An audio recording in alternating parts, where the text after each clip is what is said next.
मस्तूंग और खुजदार से लापता 27 मजदूरों का 3 रोज बाद भी सुराग नहीं लगाया जा सका। इंतजामिया के मुताबिक खुजदार में 18 मजदूरों के लापता होने का मुकदमा दर्ज कर लिया गया। मस्तूंग के इलाके दश्त से 9 मजदूरों के लापता होने का मुकदमा दर्ज नहीं हो सका। लापता मजदूरों की बाजियाबी के लिए इकदाम जारी हैं।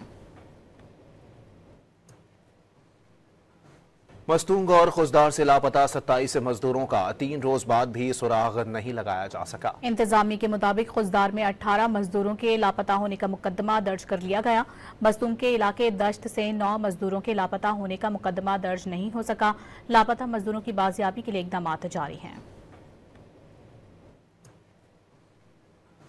मस्तूंग और खुजदार से लापता 27 मजदूरों का 3 रोज बाद भी सुराग नहीं लगाया जा सका। इंतजामिया के मुताबिक खुजदार में 18 मजदूरों के लापता होने का मुकदमा दर्ज कर लिया गया। मस्तूंग के इलाके दश्त से 9 मजदूरों के लापता होने का मुकदमा दर्ज नहीं हो सका। लापता मजदूरों की बाजियाबी के लिए इकदाम जारी हैं।